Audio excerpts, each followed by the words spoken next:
देखेंगे हम समांतर या पार्श्व क्रम संयोजन। श्रेणी क्रम संयोजन हम लोग देख चुके हैं। पार्श्व या समांतर क्रम संयोजन में क्या होता है, इसमें तीन प्रतिरोध होते हैं। तीन या इससे अधिक प्रतिरोधों को हम जोड़ सकते हैं। तीन या तीन से अधिक प्रतिरोधों को जो है हम समांतर क्रम में जोड़ेंगे।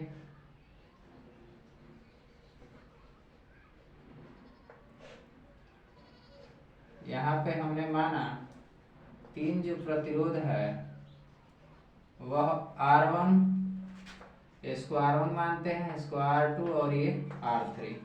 ये तीन प्रतिरोध जो है एक बिंदु से जुड़े हुए हैं, एक बिंदु A से जुड़े हुए हैं पहला सिरा, और इसके दूसरे यानी सभी प्रतिरोधों का जो दूसरा सिरा है वह एक बिंदु से बिंदु B से जुड़ा हुआ है।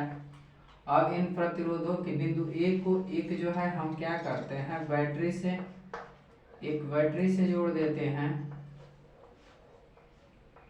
और इसमें जो है एक कुंजी यानी सिरे B से हमने यहाँ पे एक कुंजी का प्रयोग कर देते हैं। इसमें जो धारा प्रवाहित होगी, धारा धन सिरे से ऋण सिरे की तरफ चलेगी, तो इसमें I धारा हो जाएगी। और इसमें बहने वाली धारा जो है यहाँ जब एक संधि से यानी बिंदु A से इसमें जब धारा प्रवाहित होगी तो सभी में धारा जो होगी वो बदल जाएगी। यानी धारा इसमें जो है यहाँ पे धारा का मान अलग अलग हो जाएगा। अब पहले प्रतिरोध में I1 धारा, दूसरे प्रतिरोध में जो है I2 धारा, और तीसरे प्रतिरोध में जो है I3 धारा प्रवाहित होगी। और ये यहाँ से जब धारा बट जाती है तो इस बिंदु A पर सभी धाराएं जाकर आपस में मिल जाती है और पुनः कुंजी से होते हुए बैटरी के ऋण सिरे पे आ जाती है। तो इस तरह के हम बोलेंगे कि समांतर क्रम संयोजन में जो होता है सभी प्रतिरोधों के पहला सिरा यानी जितने भी प्रतिरोध का ये पहला सिरा है वह बिंदु A से, और दूसरे प्रतिरोध का जो यानी सभी प्रतिरोधों का जो दूसरा सिरा है ये वाला जो होता है वह बिंदु B से जुड़ा होता है। यानी एक बिंदु से पहले सभी प्रतिरोधों का पहला सिरा और दूसरे बिंदु से सभी प्रतिरोधों का दूसरा सिरा जुड़ा होता है। तो यहाँ पे लिखेंगे माना तीन प्रतिरोध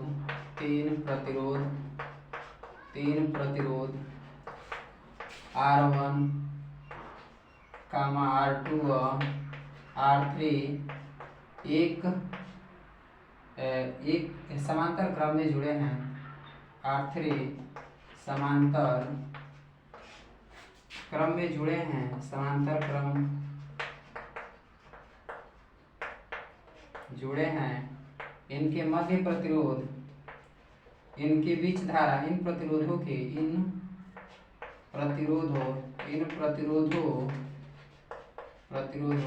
में प्रवाहित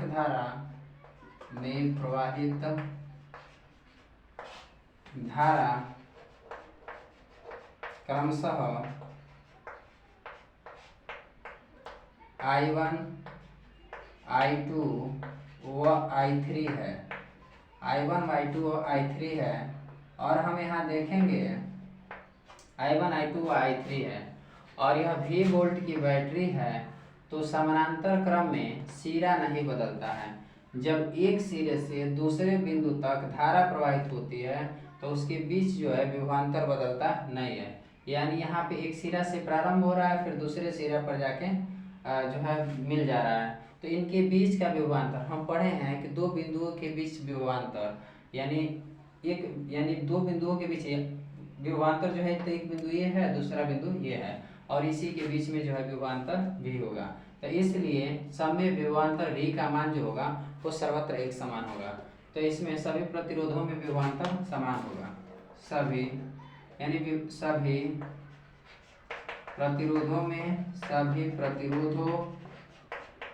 प्रतिरोधों में विभवांतर समान होगा। विभवांतर भी समान होगा।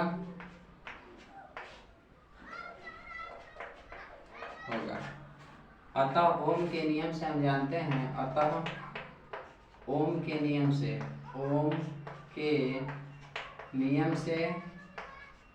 से हम पढ़े हैं होता है V बराबर I इंटू R होता है।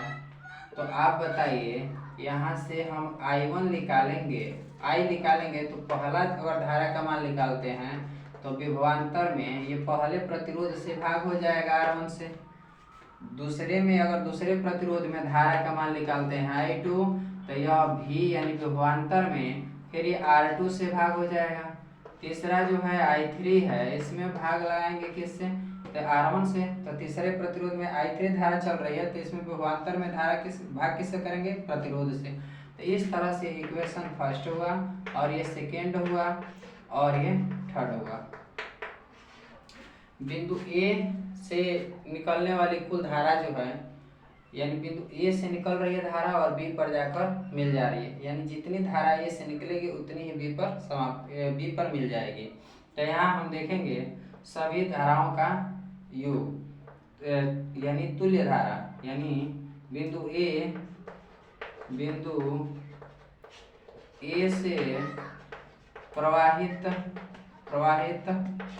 धारा I जो होगी वह 3 में बट जाएगी, I1 plus I2 plus I3। इन सभी धाराओं के योग के ही बराबर होगी ये मुख्य धारा है और यहाँ से बट जा रही है, इन सब का योग के बराबर ही हो जाएगा I। तो अब करते क्या हैं कि हम जानते हैं कि I इक्वल टू सबका समीकरण 1, 2 और 3 से, और हम एक और भी चीज जानते हैं कि कुल धारा यानी विभवांतर भी हो, धारा I हो और प्रतिरोध R हो, तब क्या होता है। तो हम जानते हैं यहाँ पे लिख सकते हैं, पहले लिख लिया जाए I इक्वल टू, हम देखेंगे I1 का मान दिया हुआ है क्या, V/R1 दिया है, और ये V/ क्या दिया है, R2 दिया है, और ये V/R3 दिया है। यहाँ पे करते क्या है, I ये हो गया, सब में से V जो है उभयनिष्ठ कर लेते हैं, या जो है V का मान भी उभयनिष्ठ कर लिया जाए। तो V जब उभयनिष्ठ कर लेंगे तो यहाँ पे 1/R1 बचेगा और प्लस यहाँ पे 1/R2 बचेगा और यहाँ पे 1/R3 बचेगा, और प्रतिरोध जोड़ेंगे तो यहाँ डॉट डॉट लगा सकते हैं। तो हमने 3 प्रतिरोध लिया। अच्छा, तो ये अब V से इधर क्या हो सकता है, V से इधर भाग हो सकता है। तो हम कर क्या सकते हैं कि यहाँ पे हो जाएगा I/V हो जाएगा, I/V, V से इधर भाग कर दिया जाए तो ये 1/, हो जाएगा R1 प्लस 1/, हो जाएगा R2 प्लस ये 1/, हो जाएगा R3। हम जानते हैं ओम के नियम से पढ़े हैं, ओम के नियम से V बराबर होता है I इंटू R। तो यहाँ R का मान निकालेंगे तो ये V/, हो जाएगा I और इधर हो जाएगा R। अब क्या करते हैं, इसका बटा 1 मानते हैं, तो ये जब पलटेगा तो ये भी पलट जाएगा, तो ये I/V हो जाएगा, I इक्वल टू ये 1/R हो जाएगा। I ऊपर गया तो V नीचे आया, 1 ऊपर गया R नीचे आ गया। तो हम देख रहे हैं, चूंकि हम देख रहे हैं कि I/V इक्वल टू 1/R है, तो I/V यहाँ भी है, तो I/V के जगह पर हम क्या लिख सकते हैं, 1/R लिख सकते हैं। ये चीज ये जो है I/V, ये भी I/V है, तो यहाँ पे लिखेंगे 1/R इक्वल टू, यहाँ इतना के जगह पे 1/ हमने R रख दिया, तो ये 1/R1 plus 1/R2 plus 1/R3। तो यह जो है प्रतिरोधों का समांतर क्रम संयोजन है। तो इस तरह से जो है सभी प्रतिरोधों का व्युत्क्रम जो है, यानी सभी प्रतिरोधों का व्युत्क्रम का बीजगणितीय योग जो होता है तुल्य प्रतिरोध के, यानी उसमें तुल्य प्रतिरोध के व्युत्क्रम के योग के बराबर होता है। यानी सबका ये व्युत्क्रम जो है, सबका योग जो है तुल्य प्रतिरोध के व्युत्क्रम के बराबर है। अब यहाँ फिर से एक बार देख लेते हैं क्या है। समांतर क्रम को ही पार्श्वक्रम संयोजन कहा जाता है। समांतर क्रम संयोजन में क्या होता है, जितने भी प्रतिरोध होते हैं सबको समांतर क्रम, यानी एक सभी प्रतिरोधों के, यानी पहला सिरा को बिंदु A से और सभी प्रतिरोधों के दूसरे सिरे को एक बिंदु से जोड़ देते हैं। तो इस तरह से समांतर क्रम संयोजन हो गया। तो समांतर क्रम संयोजन में होता क्या है कि जब यहाँ से धारा चलती है तो सभी प्रतिरोधों में धारा का मान बढ़ जाता है, इसमें I1, इसमें I2, इसमें I3। लेकिन सब 3 प्रतिरोध R1, R2, R3 है, लेकिन एक चीज पढ़े हैं, सिरों के बीच विभवांतर बदलता नहीं है। एक बिंदु से दूसरे बिंदु जब विभवांतर प्रवाहित होगा तब V का मान सभी में क्या होगा, सर्वत्र समान होगा। तो यहाँ पे 3 प्रतिरोध लिए हैं R1 R2 R3 समांतर क्रम में जुड़े हैं। इन प्रतिरोधों में प्रवाहित धारा जो है I1 I2 और I3 है। सभी प्रतिरोधों में विभवांतर समान होगा या समान है। अतः ओम के नियम से हम पढ़े V बराबर I इंटू R। सब में हम धारा का मान निकालेंगे, तो धारा का मान निकालने के लिए तो R से इधर भाग हो जाएगा, तो I1 का जब मान निकालेंगे तो V अपन, क्योंकि विभवांतर सब में समान है, तो V अपन R1, फिर I2 निकालेंगे दूसरे वाले में तो V अपन R2, फिर तीसरे में निकालेंगे तो I3 अपन VR3, यानी VR3 हो गया। और बिंदु A से प्रवाहित धारा जो है यानी बिंदु A से प्रवाहित धारा जो है वह सभी धाराओं के बीजगणितीय योग के बराबर होगा। तो यानी मुख्य धारा जो I है, सभी इसमें जितना भी धारा है प्रवाहित हो रही है सभी प्रतिरोधों में, उसके बीजगणितीय योग के बराबर होता है। तो यहाँ पे I का मान यहाँ से रख लेंगे, I2 का मान रख लेंगे, I3 का मान रख लेंगे, और रखने के बाद जो है इधर V सब में देख रहे थे कि वनिष्ठ हो रहा था, V हमने कॉमन कर लिया और ये 1/R1 + 1/R2 + 1/R3 हो गया। V से इधर भाग कर देंगे तो I अपन V हो जाएगा। ओम के नियम समझाते V बराबर I इंटू R, तो V अपन I से इधर भाग कर देंगे तो ये R हो जाएगा। और इसको मतलब पलट देते हैं, I अपन V करेंगे, क्योंकि यहाँ I अपन V है तो इसको I अपन V करेंगे तो ये 1/R हो जाएगा। तो 1/R = 1/R1 + R2 + 1/R3। ये जो रहा है आपका समांतर क्रम या पार्श्व क्रम संयोजन।